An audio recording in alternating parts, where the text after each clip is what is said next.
సరే, ఈరోజు మనం ఒక అద్భుతమైన పురాతనమైన కథలోకి వెళ్దాం. ఇది ఏదో స్వర్గంలో ఉన్న దేవుడి గురించి మాత్రమే కాదు, అసలు ఆయనే ఎందుకు మనిషిలా మారి భూమి మీదకు రావాలని అనుకున్నాడు అనేదాని గురించి. ఈ కథలో మనకు తెలియని ఎన్నో విషయాలున్నాయి. ఇది చాలా పెద్ద ప్రశ్న కదండి. అన్నీ తానై సర్వాన్ని శాసించగల దేవుడు ఒక మామూలు మనిషిలా మన మధ్యలో ఈ భూమి మీద ఎందుకు నడవాలి?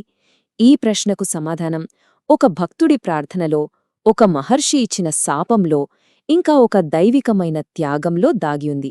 మరా కథేంటో చూసేద్దామా? ఇప్పుడు మనం చెప్పుకోబోయే ఈ కథ ఎక్కడ్నించొచ్చిందంటే గురుచరితం అనే ఒక పవిత్ర గ్రంథం నుంచి. చాలా కాలం క్రితం ఒక శిష్యుడు తన గురువుని అడిగిన ప్రశ్నకు సమాధానంగా చెప్పబడిన కథ అన్నమాట ఇది. మనందరికీ తెలిసిందే కదా, హిందూ ధర్మంలో ఈ మొత్తం విశ్వాన్ని నడిపించే ముగ్గురు ప్రధాన దేవుళ్ళు ఉంటారు. సృష్టిని చేసే బ్రహ్మ, సృష్టిని పాలించే విష్ణువు, ఇంకా లయం చేసే శివుడు.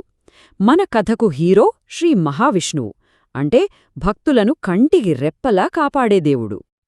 ఇక మన కథలోని ప్రధాన పాత్ర దగ్గరికి వచ్చేద్దాం. ఆయన భక్తి ఎంత గొప్పదో, ఆ భక్తికి ఎలాంటి కఠినమైన పరీక్ష ఎదురైందో ఇప్పుడు మనం చూడబోతున్నాం. ఈయన అంబరీష మహారాజు. ఎవరనుకుంటున్నారా? సాక్షాత్తు సూర్యవంశానికి చెందిన ఒక గొప్ప పాలకుడన్మాట. ఆయన రాజ్యాన్ని ఎంత ధర్మంగా చూసుకునేవాడో విష్ణువును కూడా అంతే అచంచలమైన భక్తితో పూజించేవాడు.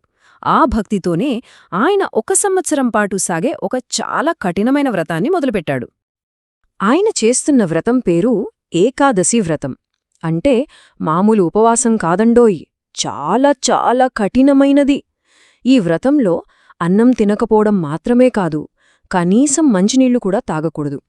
అన్నింటికన్నా ముఖ్యమైన రూలేంటంటే, మరుసటి రోజు అంటే ద్వాదశి వచ్చినప్పుడు అతి కొద్ది సమయంలోనే ఉపవాసాన్ని విరమించాలి. ఆ టైం దాటిందా, సంవత్సరం పాటు చేసిన కష్టం మొత్తం బూడిదలో పోసిన పన్నీరే. కథలో అసలైన మలుపు ఇక్కడే మొదలవుతుంది. రాజుగారి భక్తికి ఒక పెద్ద పరీక్ష ఎదురవుతుంది. ఇక సంవత్సరం పాటు చేసిన కఠోర దీక్ష ఫలించే సమయం వచ్చేసింది. ద్వాదశి తిథి మొదలైంది. అంబరీషుడు ఉపవాసం విరమించడానికి సిద్ధమవుతున్నాడు. సరిగ్గా అదే క్షణంలో ఎవ్వరూ ఊహించని ఒక అతిథి రాజభవనంలో అడుగుపెట్టాడు. అక్కడితో కథ ఒక్కసారిగా మారిపోయింది. వచ్చిన అతిథి ఎవరో తెలుసా?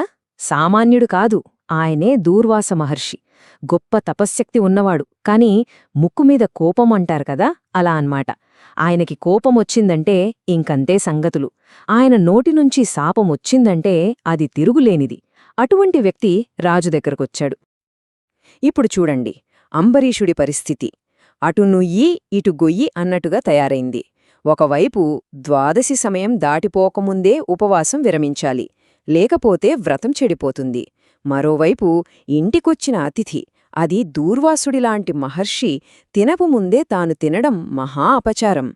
ఇటు చూస్తే దేవుడికి కోపం, అటు చూస్తే మహర్షి శాపం. ఏం చెయ్యాలో పాలుపోవట్లేదు. రాజుగారు అతిథికి భోజనం ఏర్పాట్లు చేస్తుండగా దూర్వాసుడు స్నానం చేసి వస్తానని నదికి వెళ్లాడు. కాని సమయమెవరికోసమో ఆగదు కదా. ద్వాదశి ఘడియలు వేగంగా గడిచిపోతున్నాయి. వ్రతం ముగించాల్సిన సమయం దగ్గర పడిపోతోంది. మహర్షి జాడే లేదు. రాజు గుండెలో టెన్షన్ క్షణక్షణానికి పెరిగిపోతోంది. అప్పుడు పండితులంతా కలిసి ఒక మంచి ఐడియా ఇచ్చారు. రాజా, మీరు భోజనం చెయ్యకండి, కేవలం ఒక్క చుక్క నీరు తాగండి అని. అలా చేస్తే వ్రతం విరమించినట్టు అవుతుంది, భోజనం చెయ్యలేదు కాబట్టి అతిథిని అవమానించినట్టూ ఉండదు. ధర్మ సంకటంలో ఉన్న రాజుకి ఇదొక్కటే దారిగా కనిపించింది. వెంటనే వాళ్ళ సలహా పాటించాడు. అయ్యో, కాని ఆ ఉపాయమే బెడిసి కొట్టింది. కథ సుఖాంతం అవ్వాల్సింది పోయి ఇంకో భయంకరమైన ఘట్టానికి దారితీసింది. స్నానం ముగించుకుని తిరిగి వచ్చిన దూర్వాసుడు తన తపశ్శక్తితో ఏం జరిగిందో క్షణంలో గ్రహించాడు. రాజు నీళ్లు తాగిన విషయం తెలుసుకుని కోపంతో అగ్నిపర్వతంలా పేలిపోయాడు. నన్ను భోజనానికి పిలిచి నేను రాకముందే నీ పని నువ్వు చూసుకున్నావా? నన్ని అవమానిస్తావా? అంటూ ప్రళయ రుద్రుడిలా మారి రాజును శపించడానికి సిద్ధపడ్డాడు. రాజు భయంతో వణికిపోతున్నాడు. కాని కథ ఇక్కడితో అయిపోలేదు. ఎందుకంటే రాజు ఒంటరివాడు కాదు కదా. దూర్వాసుడు శాపం ఇవ్వబోయే ఆ ఒక్క క్షణంలో టక్కున ఒక అద్భుతం జరిగింది. రాజుకు మహర్షికి మధ్యలో ఆకాశం నుంచి మెరుపు దిగివచ్చినట్టు శ్రీ మహావిష్ణువు ప్రత్యక్షమయ్యాడు. తన భక్తుడినే కాపాడటానికి ఆ భగవంతుడే స్వయంగా దిగివచ్చాడనమాట. అప్పుడు విష్ణువు దూర్వాసుడితో చాలా ప్రశాంతంగా ఇలా అన్నాడు. ఓ మహర్షి, నీ శాపాలు నా భక్తుడైన అంబరీషుణ్ణి ఏమీ చేయలేవు. ఎందుకంటే అతను ఎప్పుడూ నా ధ్యాసలోనే ఉంటాడు, నా హృదయంలోనే జీవిస్తున్నాడు. అతన్ని శపించడం అంటే నన్ను శపించడంతో సమానం. ఆ తరువాత జరిగింది కేవలం ఈ కథకు ముగింపు మాత్రమే కాదు, ఒక కొత్త అధ్యాయానికి నాంది పలికింది. అప్పుడు విష్ణువు ఏమన్నాడంటే, అయినా మీలాంటి ఒక గొప్ప మహర్షి మాటను నేను వృధా పోనివ్వను. నా భక్తుడి బదులుగా ఆ శాపాన్ని నేనే తీసుకుంటాను. ఆ శాప ఫలితంగా ఈ భూమిమీద ధర్మాన్ని నిలబెట్టడానికి, చెడ్డవాళ్లను శిక్షించడానికి, మంచివాళ్లను రక్షించడానికి నేనే స్వయంగా జన్మిస్తాను. ఈ సంఘటనే మనందరం ఎంతో గొప్పగా చెప్పుకునే అవతారమనే భావనకు పునాది వేసింది. అంటే దేవుడు తన భక్తులను కాపాడ్డానికి, ధర్మాన్ని రక్షించటానికి మానవ రూపంలో భూమిమీద పుట్టడం. చూసారా ఎంతటి అద్భుతమో! ఒక భక్తుడిని శిక్షించడానికి పెట్టిన శాపం మొత్తం మానవాళినే రక్షించే ఒక దైవిక సంకల్పానికి పునాది వేసింది. ఒక భక్తుడి ప్రేమ ఆ భగవంతుణ్ణే భూమిమీదకు నడిపించింది. కాబట్టి ఈ కథ మన ముందు ఒక ప్రశ్నను ఉంచుతుంది.